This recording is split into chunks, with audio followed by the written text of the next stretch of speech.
zahaqal batil innal batila kana zahuqa wa la yatakallam illa man adina lahu rahman wa qala sahabat. Assalamualaikum warahmatullahi wabarakatuh. Bismillah, alhamdulillah, wassalatu wassalamu ala rasulillah sayyidina wa habibina wa syafi'ina wa maulana Muhammadin sallallahu alaihi wasallam ibni abdillah wa ala alihi wa sahbihi wa mawalah wa la hawla wa la quwata illa billah, amma ba'd. Qala Allah ta'ala fi kitabihil karim wa huwa asdaqul qailin, bismillahirrahmanirrahim. Ya bani Israil dzkuru ni'matallahi 'alaikum wa anni faddaltukum 'alal 'alamin. Al-ayah. Shadaqallahul azim wa shadaqa rasuluhul karim wa nahnu 'ala dzalika minasyahidin wa syakirin walhamdulillahi rabbil alamin. Alhamdulillah, Bapak-bapak sekalian, pada kesempatan malam hari ini insyaallah kita lanjutkan kajian kita membaca kitab Hikam, yang mana pada kesempatan ini kita sudah sampai pada hikmah yang ke-147, dan insyaallah setelah Syawal lah, insyaallah pada Ramadan kita lanjutkan lagi kajian kita. Mungkin ini hikmah yang terakhir di bulan Sa'ban ini yang kita kaji, karena insyaallah di bulan Ramadan kita fokus dulu untuk memperbanyak ibadah secara mahdohnya, kita ibadah tambahan-tambahannya. Dan mudah-mudahan harapan besar kita, Allah Subhanahu wa ta'ala memberikan inayahnya kepada kita, memberikan kekuatan, taufik dan hidayahnya, agar bisa kita menyempurnakan bulan Ramadan yang hendak kita masuki yang akan datang. Amin ya Allah ya rabbal alamin. Hikmah 147 ini berbunyi, bismillahirrahmanirrahim. Qala mu'allifu hadal kitab Syekh Ibnu Athaillah Sakandari rahimahullahu ta'ala wa nafa'ana bih wa bi ulumihi fid daraini. Idza aradta ayyan fatihalaka babar rajai fashhad ma minhu ilaika, wa idza aradta ayyan fatihalaka babal khaufi fashhad ma minka ilaih. Idza aradta, ketika kamu menginginkan, ayyan fatiha, terbuka, laka untukmu, babar roja, pintu roja, pintu harapan. Fashhad ma minhu ilaika, maka perhatikan olehmu, saksikan olehmu apa-apa yang datang dari Allah kepadamu. Wa idza aradta, dan apabila kamu menghendaki, ayan fatihalaka babal khauf, terbuka di dalam hatimu pintu khauf, pintu takut kepada Allah, maka fashhad ma minka ilaihi, perhatikan dan saksikan apa-apa yang datang darimu untuk Allah, apa yang datang darimu kepada Allah. Nah, ini hikmah yang 147 berkaitan tentang dua sifat, dua makom yang ada di dalam hatinya orang mukminin.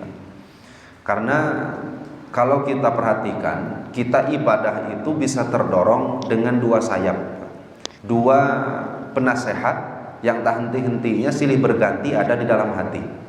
Yang pertama, roja.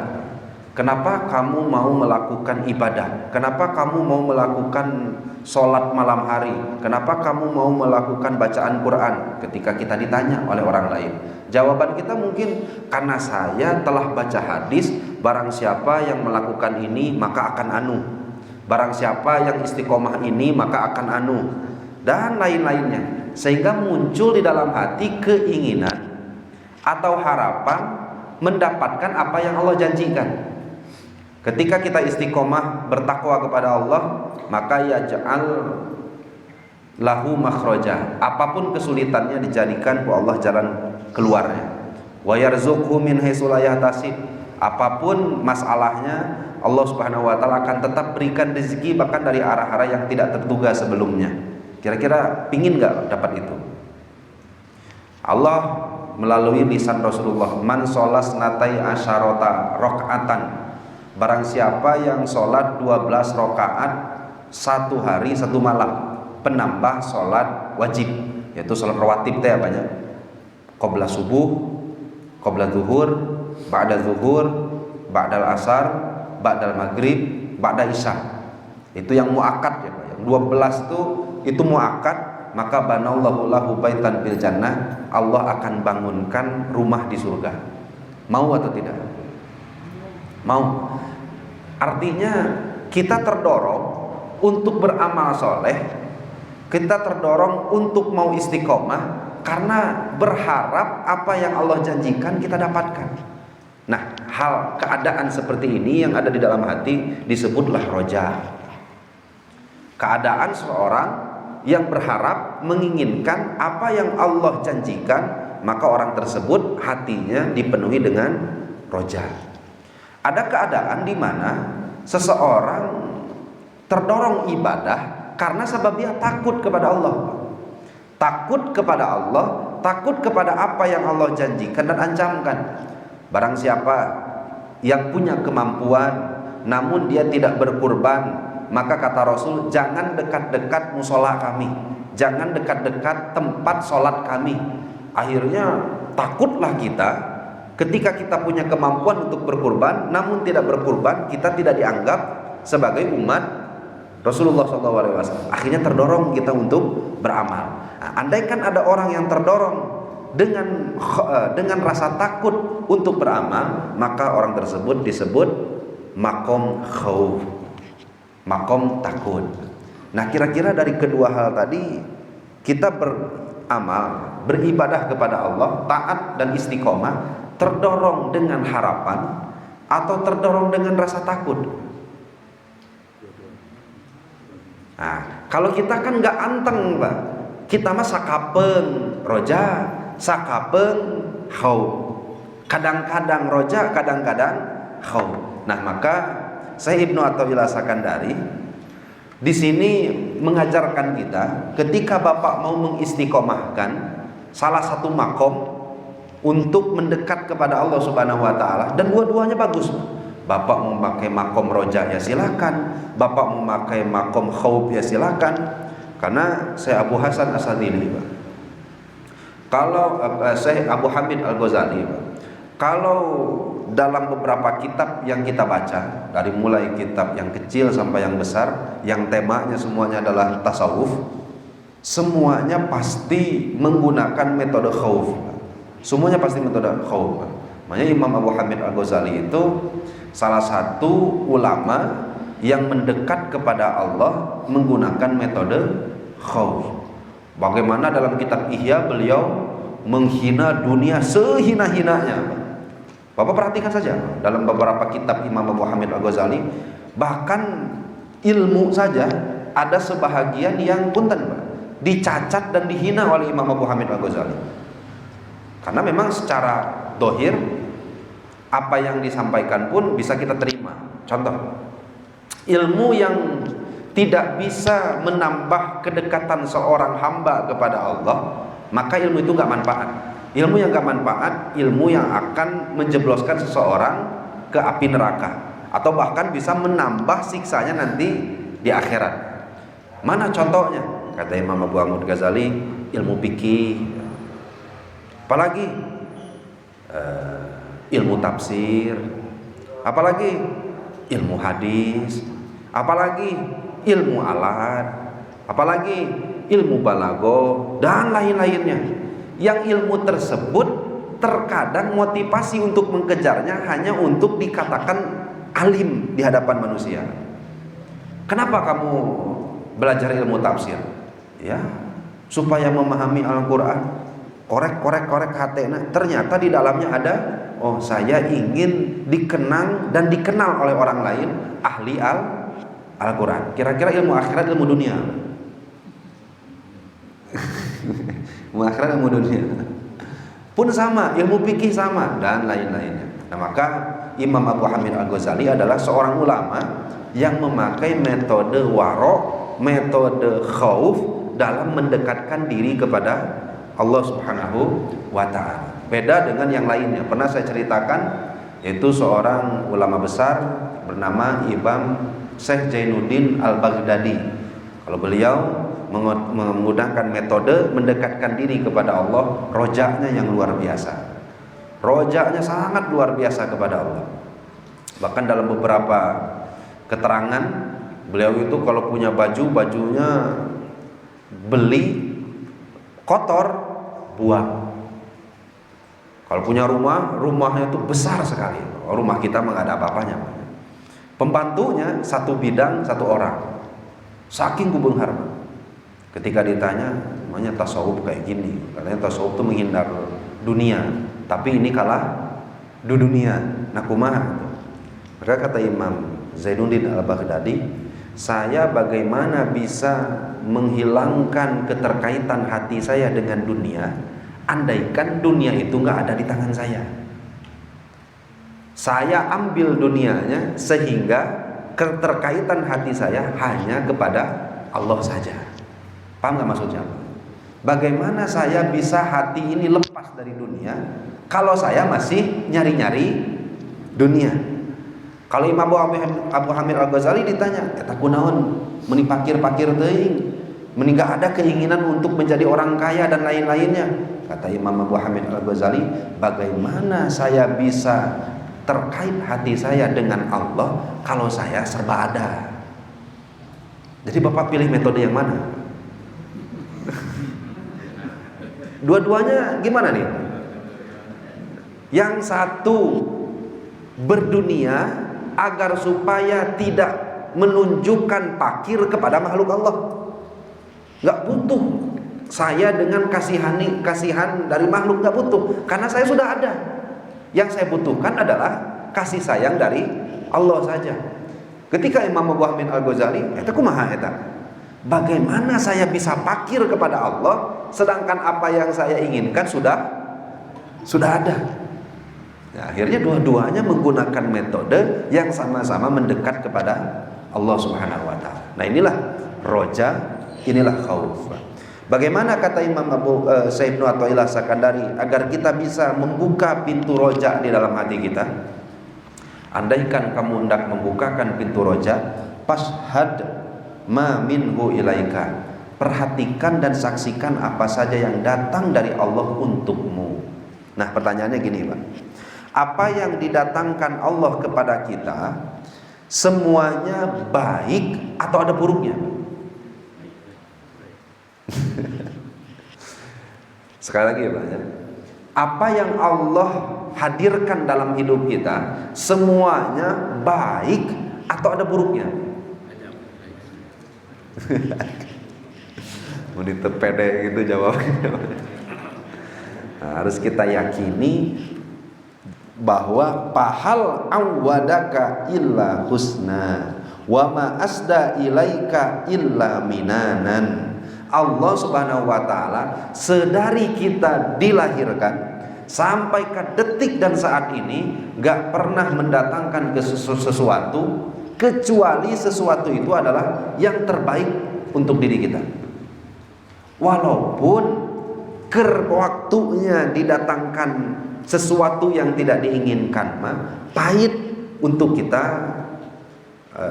jalani. Walaupun seperti itu, tapi pada hakikatnya adalah baik untuk kita, terbaik untuk kita. Dari mulai bayi, saya tuh beberapa kali berpikir gitu, bertafakur. Dari mulai kecil sampai ke kita besar.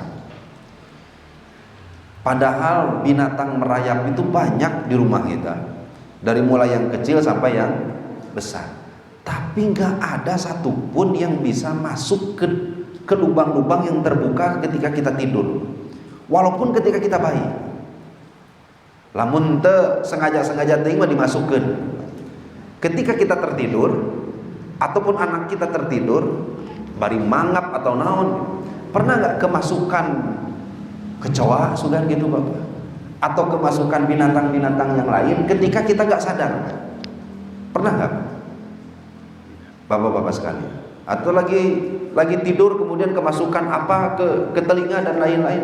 Kalau di tempat biasa kita tidur itu jarang terjadi. Nah, kenapa? Karena dari mulai kita kecil lahir sampai ke kita meninggal, Allah jaga tubuh kita siang malam dengan 20 malaikat. Malaikat di siang hari, malaikat di malam hari. Yang semuanya itu Allah berikan untuk kemaslahatan badan dan jasad kita. Belum lagi Allah tundukkan laut, Allah tundukkan langit, Allah ciptakan apapun yang ada di sekitar kita. Itu buat siapa?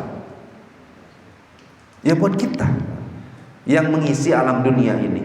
Maka dari mulai kita sebelum diciptakan sampai ke sekarang, kalau Allah memberi, pasti memberi yang terbaik.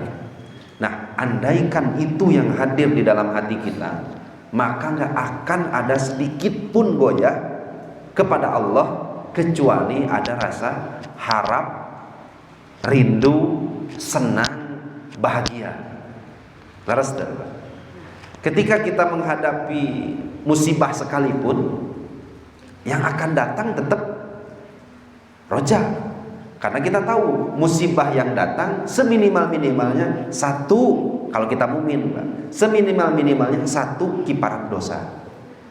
Yang kedua, i'tibar atau i'tibar pelajaran atau pengingat tadzkirah dari Allah Subhanahu wa taala. Kalaupun Bapak nggak punya dosa, nah hanya saya tetap buka dosa, tapi masih ada kene musibah umpamanya. Nah berarti itu musibah satu, kalau tidak menghapus dosa, menjadi pengingat bagi kita. Anak naon itu diingatkan, saya mah ingat wae.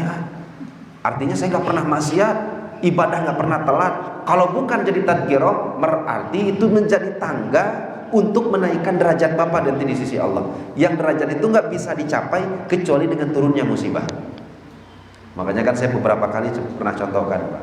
Sayyidina Abu Bakar kurang bager kumaha, Sayyidina Utsman kurang bager kumaha, Sayyidina Umar juga kurang baik seperti apa. Berdoanya pasti mustajab di hadapan Allah, tapi meninggal semuanya dizolimi oleh orang lain.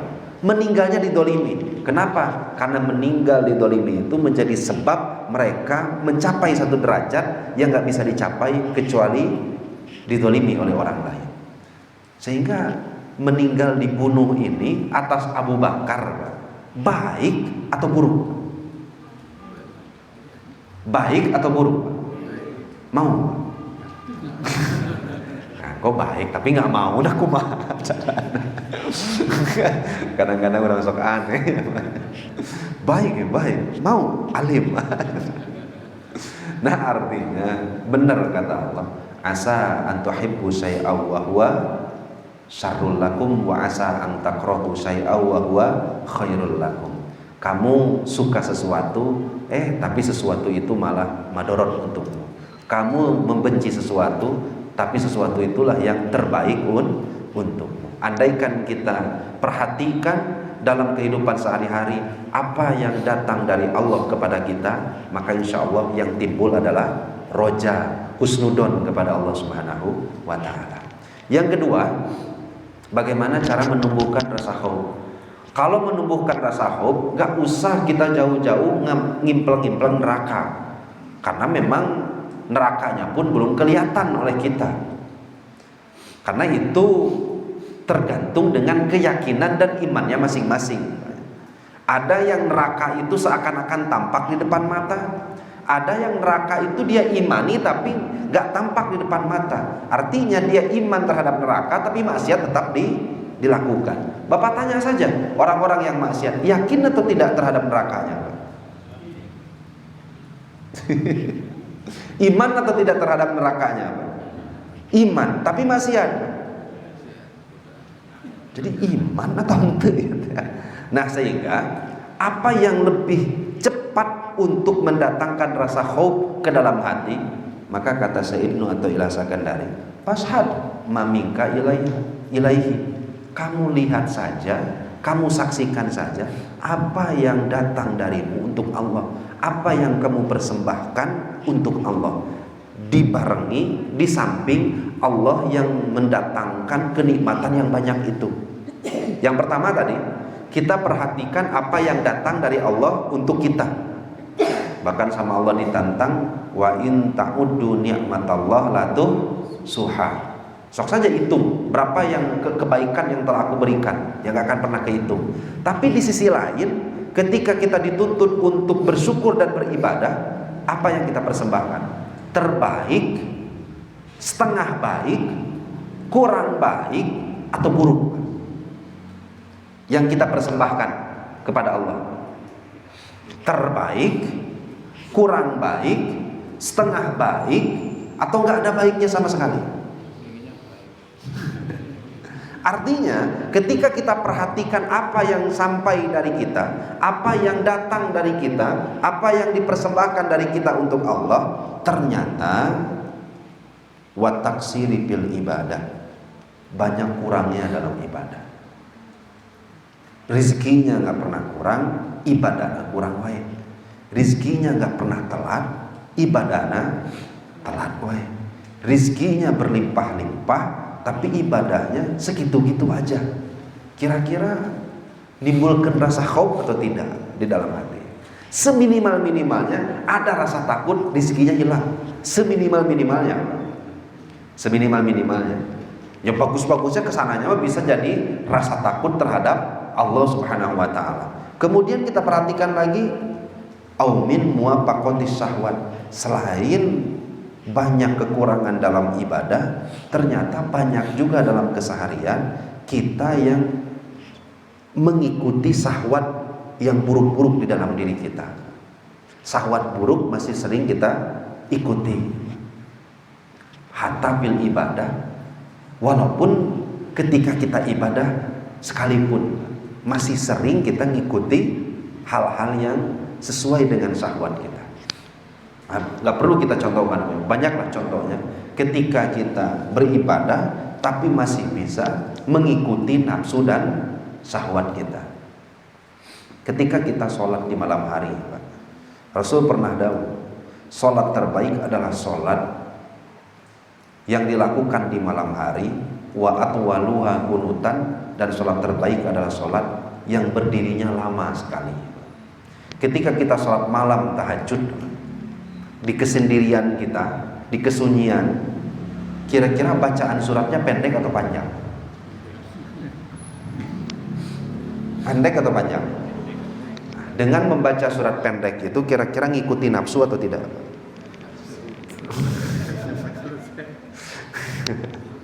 Hatta bil ibadah, ngikuti nafsu teh, walaupun itu di dalam ibadah tetap ngikuti nafsu kita. Ketika kita salat berjamaah, ada imam yang bacaan teh lila nepi ka sampai waladolin teh. Aya deui imam tuh yang depi ka waladolin itu cepat. Kira-kira ketika diimami dengan yang A, diimami dengan yang B, ada nggak hati berubah sedikit, Pak? Ada. Aduh, arah semangat nih mah ya. Da imamna ieu. Tapi lamun hiji deui imamna, duh. Dipantau yang sudah tungkul Nah, kira-kira ngikuti nafsu atau tidak itu? Ikuti nafsu. Dan kita harus akui, satu, ibadahnya kurang. Yang kedua, ya banyak ngikuti syahwatnya. Bahkan wal istirsalu ma'al ghaflah.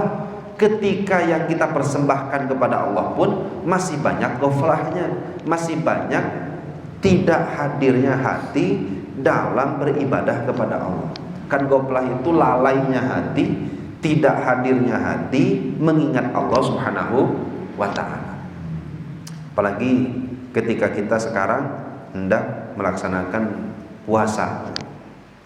Kalau ditimbang-timbang puasa kita di posisi mana, ya kayaknya sangat jauh sekali dengan puasa-puasa yang dilakukan oleh orang-orang soleh dulu.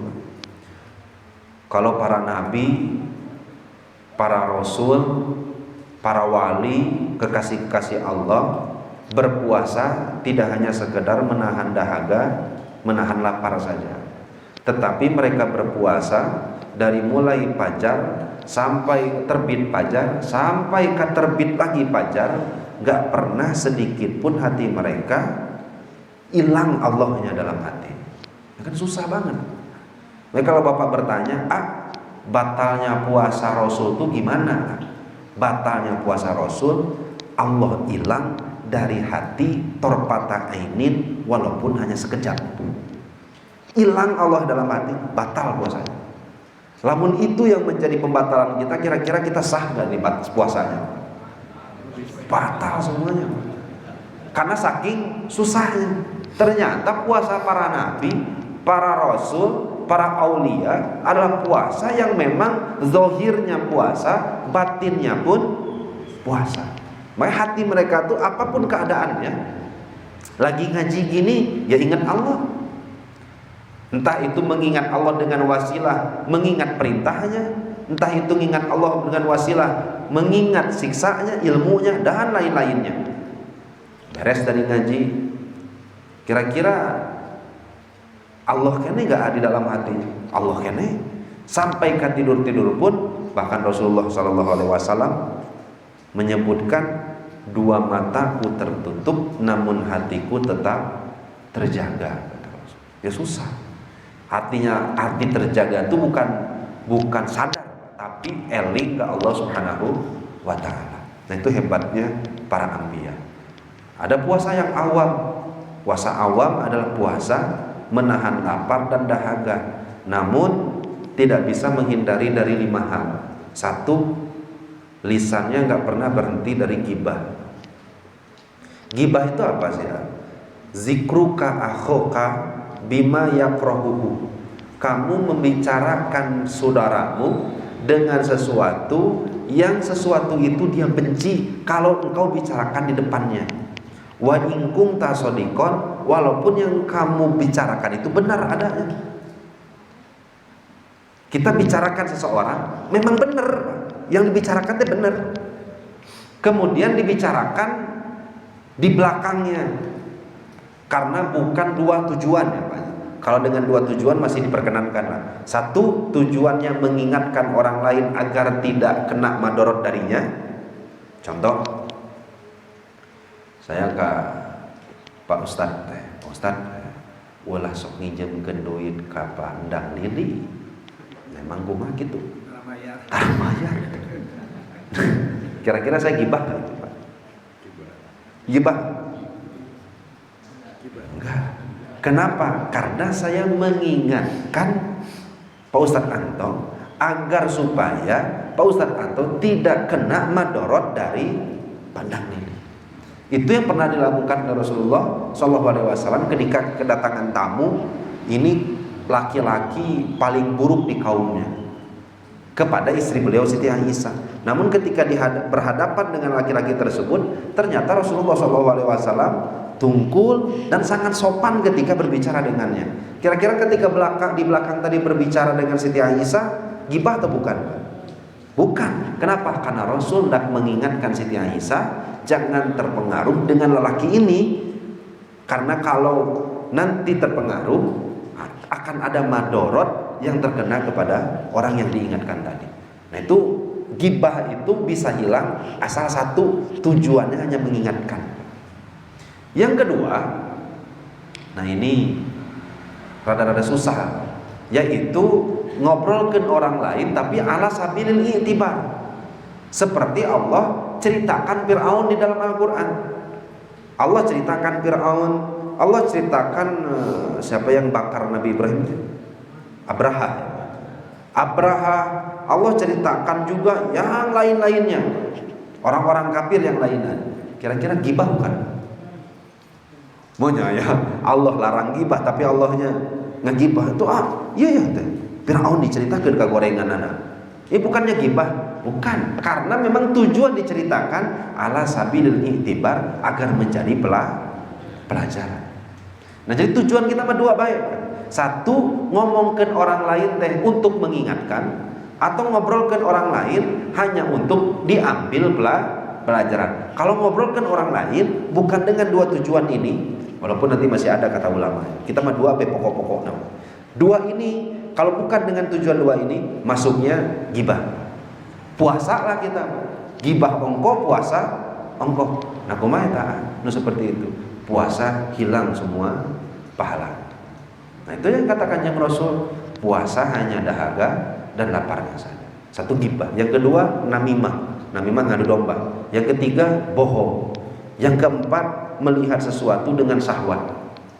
Wa in kanat an-nadru, walaupun melihat itu ila zaujatihi, ke istrinya sendiri. Nah, saya sampaikan begitu. Istri kita itu kalau datang bulan Ramadan gelis. Kalau datang bulan Ramadan, Itu pun dari mulai terbit fajar sampai ke waktu maghrib. Tati maghrib tapi ke subuh deui mah nyahieum deui we gitu. Artinya godaan setannya kan gede-gedenya di sana. Dari mulai ba'da subuh sampai ke maghrib udah garis. Bersahwat saja ke istri sendiri, Pak. Apalagi ke orang lain, maka itu menggugurkan pahala. Puasa awal tadi, lihat dengan syahwat atau berbicara, berperilaku yang buruk, kata Rasulullah. Nah, maka kalau 5 ini bisa kita hindari, Pak. 1, jangan pernah bergibah, mengadu domba, berbohong, jaga mata. Yang kelimanya, jaga perilaku dan ucapan, jangan berkata buruk ataupun tidak baik. Maka insya Allah puasa kita naik kelas ke puasa khos, puasa orang yang khusus. Nah, setelah Bapak berada di puasa khos, lanjutkan itu, berharap kepada Allah kita dinaikkan makom menjadi puasa khawasul khawas, yaitu puasanya orang yang lebih hebat daripada yang khos, yaitu mereka yang sepanjang harinya tidak pernah hilang Allah dari dalam hatinya. Mudah-mudahan kita semuanya diberikan taufik dan hidayah Allah Subhanahu wa taala. Amin ya Allah ya rabbal alamin. Sekali lagi kita simpulkan, andaikan kita mau punya sifat roja, hadirkan dalam hati apa-apa yang Allah berikan kepada kita. Tapi kalau kita ingin menumbuhkan rasa takut dalam hati, maka hadirkan dalam hati apa yang kita persembahkan untuk Allah. Maka andaikan itu kita istiqomahkan, insya Allah baik pintu roja ataupun pintu khauf akan terbuka sedikit demi sedikit. Insya Allah itu pun akan mendorong kita untuk semakin semangat beribadah kepada Allah. Terakhir, nah ini ada tipuannya. Kalau Bapak roja, kalau Bapak khauf tapi tidak mendorong kepada ibadah, itu roja khauf datangnya dari setan. Nah, roja khauf itu ada yang datang dari Allah, ada yang datang dari setan. Banyak orang roja tenang, Allah Maha Pengampun, Allah Maha Penyayang, tapi tidak mendorong dia bertobat. Itu dari setan. Atau rasa takut sampai bercucuran air mata, tapi tidak menghentikannya maksiat. Itu dari setan. Biasanya rasa takut yang hadir sampai menyucurkan air mata, yang tidak mendatangkan dan mendorongkan tobat, itu biasanya datang dari setan, yang tujuannya bikin seorang hamba semakin putus asa dari rahmat Allah. Nah, itu min talbisi iblisnya. Salah satu cara setan menggoda manusia. Nauzubillah, summa nauzubillah min dzalik. Mungkin itu saja pada kesempatan kali hari ini. Mudah-mudahan apa yang telah kita sampaikan, yang telah kita kaji, mendapatkan berkah dari Allah Subhanahu wa taala, dan kita pun diberikan ilmu yang bermanfaat. Kita dibimbing langkahnya untuk senantiasa beramal soleh, istiqomah, pengkuh dalam menjaga keislaman dan keimanan kita sampai kita meninggal. Amin ya Allah ya Rabbal. Terakhir, Bapak-bapak sekalian, bulan Ramadan Allah akan tatap kita dengan tatapan rahmat, akan ampunkan dosa-dosa kita, akan maafkan seluruh kesalahan kita, kecuali 4 golongan. Yang pertama, orang yang menyakiti hati kedua orang tua. Yang kedua, orang yang memutus silaturahmi. Yang ketiga, orang yang masih istiqomah mengkonsumsi hal-hal yang diharamkan. Yang keempat, orang yang punya dendam, orang yang punya dengki, punya permasalahan dengan muslimin dan mukminin yang lainnya. Untuk itu, kita tutup pengajian kita pada malam hari ini dengan saling memaafkan di antara kita. Apabila ada salah-salah kata, salah-salah perbuatan di antara kita, kita silih islahkeun, silih maafkeun. Mudah-mudahan itu menjadi sababiyah mendatangkan keriduan dari Allah Subhanahu wa taala. Amin ya Allah ya rabbal alamin. Wal afu minkum. Wassalamualaikum warahmatullahi wabarakatuh.